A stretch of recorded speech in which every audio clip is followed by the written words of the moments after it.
la lucha mapuche, que nosotros queremos seguir abriendo, digamos, a la sociedad mayor, a la sociedad que de alguna manera trata de entender y comprender nuestra lucha, digamos. O sea, si de alguna manera se entiende la legitimidad de la lucha por las tierras, también queremos hacernos entender de la legitimidad de por qué nosotros los mapuches queremos ser reconocidos en nuestra condición propia de mapuche, y no de otro tipo, de mapuche, como pueblo originario, con sus propias costumbres, con su cultura, con su idioma, con sus valores, con sus prácticas idiosincráticas que todavía persisten y van a seguir persistiendo, porque ese es el modo de vida milenario que nos dejaron nuestros ancestros. Y por eso nosotros confrontamos muy fuerte con los usurpadores actualmente, porque hay una destrucción de ese hábitat, hay una destrucción de ese medio. Y por lo tanto, a nosotros eso nos aniquila también, pues, físicamente e ideológicamente y espiritualmente, en el sentido de que si nosotros no tenemos esa conexión con los medios, con los cerros, con las aguas, con los bosques, con la biodiversidad que es tan propia del pueblo mapuche, hay de alguna manera una desaparición paulatina de nuestra gente. Y esa es la resistencia que nosotros estamos haciendo hoy día. No es tanto por crear una situación de conflicto, sino que tiene que ver con la sobrevida de esa situación, de ese mundo. Ahora, en este tiempo da la sensación que durante un cierto tiempo el pueblo mapuche entró en un periodo de agonía, lento, de deterioro. De pronto, creo sentir que en los últimos década y media, 15 años, 20 años, empieza algo diferente. Jóvenes, sobre todo, protagonistas en primer plano, por lo menos voceros, dicen ahora, sobre todo los jóvenes en Chile, pero que empiezan a salir voces. No son, sin embargo, las autoridades tradicionales. El lonco mismo no habla hacia el Estado chileno o a la sociedad chilena, son jóvenes. Y me llama mucho la atención jóvenes incluso con estudios universitarios. No responde al perfil, a esa imagen estereotipada que el chileno tiene del mapuche. Algo ha pasado aquí. ¿De dónde viene todo esto?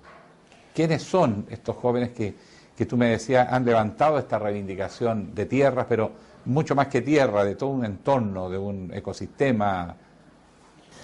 Claro, hay un valor al rol que están cumpliendo hoy día algunos hermanos que tienen formación, porque nos hemos logrado hacer entender hacia la sociedad no mapuche, hacia aquellos que tienen opinión política e ideológica sobre el conflicto.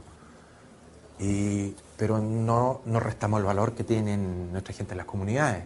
Ellos entienden a estos jóvenes, ¿cómo los miran? ¿Cómo mira ese viejo, esa mujer mapuche, ese hombre mapuche ya de 60, 70 años? Mira con simpatía, mira con desconocimiento, con desconcierto, con afecto, con cierta claridad a dónde están apuntando. Hay una buena comunicación de estos jóvenes con sus padres, con sus abuelos. Sí, efectivamente, y ahí es donde está el riesgo, tal vez. O que nosotros signifiquemos un peligro o un riesgo, digamos. Porque hay una integralidad de nuestros planteamientos en el mundo social, cultural mapuche.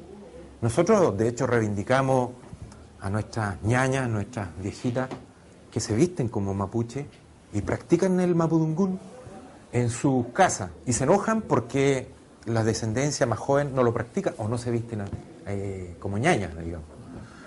Entonces nosotros reivindicamos ese hecho, lo reivindicamos más allá de lo simbólico, lo reivindicamos como un acto de resistencia político. Entonces, ahora los componentes que entregan nuestros hermanos que tienen más formación se nutre y se retroalimenta con esas actitudes que tienen nuestros ancestros, nuestra gente más de edad, digamos. Ahora, lo de la comunicación va dependiendo de cómo nosotros nos vamos insertando con nuestros planteamientos en las comunidades, en nuestro pueblo. Y yo creo que eso ha significado algún acierto en algunos aspectos, porque esta ha sido una lucha de pueblo, no ha sido una lucha de un sector o de un grupo iluminado de jóvenes o de cierta gente formada. No, esta ha sido una lucha de pueblo. Y es ahí, por lo mismo, que los gobiernos no han podido detener el conflicto con el pueblo mapuche. Porque de alguna manera este conflicto está enraizado en las comunidades, existe ese sentimiento, existe esas convicciones que la llevan nuestros viejos, nuestros loncos, nuestras ñañas, pero también una nueva generación que se está planteando aspectos que son mucho más complejos del quehacer político. De hecho, nosotros en la CAM estamos planteando una suerte de renacer de una concepción propia, cosmovisionaria, que plantea una lucha de tipo nacionalitaria mapuche, la reivindicación de la nación mapuche. Y no tiene que ver eso con situarnos en la derecha, en el centro o en la izquierda. Tiene que ver con reconstruir aspectos que son ideológicos, doctrinarios nuestros, sobre la base de cómo nuestro pueblo, nuestra antigua gente, entendió hacer la vida mapuche. Vamos a hacer una pequeña pausa en esta conversación con Héctor Yaitul. Nación, pueblo, identidad. ¿Es reconstruir una nación con gobierno propio, con autonomía, sin autonomía? ¿Se ven dentro del Estado chileno? ¿Se ven como algo diferente al Estado chileno? Temas para una pausa y los abordamos. Mano a mano con Alejandro. Este es un mano a mano muy especial, es desde la cárcel de Angol. Estamos conversando con Héctor Yaitul, una de las figuras emblemáticas de esta generación de profesionales de origen mapuche, de pueblo mapuche, originarios de comunidades mapuche, se sienten parte y son parte, que han salido de las comunidades a estudiar y han vuelto con una voluntad de reivindicación. Héctor, hemos estado conversando del tema del pueblo mapuche, su identidad, su historia, en fin, no es solo tierra, en torno a la tierra se mueven muchas cosas.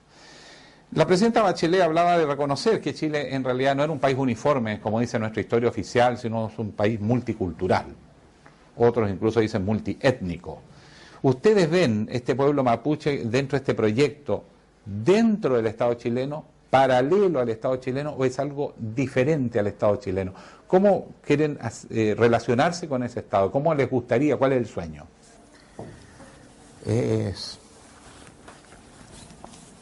Bueno, la pregunta es bastante amplia, digamos. Yo creo que da para... Entrar como tú. Claro, da como para explayarse bastante en ese sentido, digamos. Y yo creo que esa es la razón de ser de nuestra organización. Tratar de posicionar una postura política, ideológica, que nos lleve a plantearnos seriamente una propuesta de ese tipo, de liberarnos como pueblo-nación. Tener una organización, me refiero política, soberana, autónoma, o ser reconocido como parte de Chile, pero con especificidades. ¿Hacia dónde va? Claro. De hecho, nosotros tenemos esa discusión al interior del movimiento mapuche. No estamos de acuerdo todavía sobre cuál es nuestra propuesta. En la medida que nosotros vayamos viendo cuál es la correlación a la que podemos llegar. Y en ese sentido, hacer una propuesta de autonomía, de liberación. Pero esa es por lo menos nuestra propuesta desde la CAM. ¿Ya? Nosotros, pero liberación, para precisar, ¿qué entiendes por liberación? Bueno, dentro de la CAM. Nosotros pensamos que las personas tienen el más legítimo derecho a ser hombres libres. Nosotros también queremos ser hombres libres, digamos, pero como mapuche. En nuestra propia concepción como visionaria, cultural. Y en ese sentido nosotros pensamos que si nuestro pueblo construyó LOF, comunidades, construyó un tipo de organización articulada frente a esos LOF, y después construyó pueblo y construyó nación, de alguna manera eso se puede proyectar. Eso se puede proyectar y nosotros podemos de alguna manera plantearnos autonómicamente, la autonomía. Ahora, ¿qué tipo de autonomía? Eso está por verse, eso está por discutirse y nosotros mismos estamos haciendo una discusión. Una propuesta así de autonomía no es inviable en estos tiempos. Ahora, ¿de qué tipo de autonomía va a corresponder de acuerdo a la capacidad que tenga nuestro pueblo? ¿Ya? Pero no quita la viabilidad y la justeza de ese planteamiento. Ahora, dentro de todo esto, en la CAM en particular, pero en general el pueblo mapuche, en una reivindicación tan importante y significativa como esta, reivindica todas las formas de lucha. Hemos visto en los últimos años, en toda la zona de la Araucanía, actos de violencia puntuales y una militarización literal en algunas partes del territorio por el Estado. Por lo tanto, es una situación de conflicto permanente que adquiere ribetes de mucha violencia por momentos, aunque sea puntual. Todas las formas de lucha son legítimas. ¿Cómo lo plantean ustedes? ¿Cómo lo ve la CAM en particular y el pueblo mapuche? Sí, porque también sufren las consecuencias cuando entra la policía, cuando entra el ejército. Bueno, el ejército todavía no lo hemos tenido presente, pero en algún rato se ha pedido. Claro. De hecho, nosotros el primer planteamiento que hacemos es el derecho que tienen los oprimidos a rebelarse cuando están en esa condición.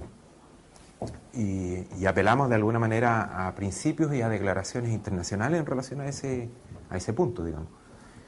Y no es menor la situación que nosotros tenemos. O sea, decir que un pueblo ocupado militarmente de hace un siglo y tanto a la fecha nos reivindica en esa condición de pueblo oprimido. Por lo tanto, nosotros podríamos legitimar más allá de la lucha política, más allá de la lucha de definiciones políticas. Sin embargo, nosotros no hacemos un planteamiento abierto, ni decidido, ni definitorio, sobre todas las formas de lucha. Las reconocemos, sí. ¿Por qué? Porque entendemos que este es un problema esencialmente político, o sea, de estructura y de superestructura, en el sentido de que la legitimidad de nuestro pueblo a tener su autonomía, su territorio, es un hecho, que es una definición política. Por lo tanto, todo lo que el quehacer que nosotros nos planteemos, dice relación principalmente con esas definiciones, que son de orden político, digamos. Ahora, actualmente existe un conflicto, existe violencia,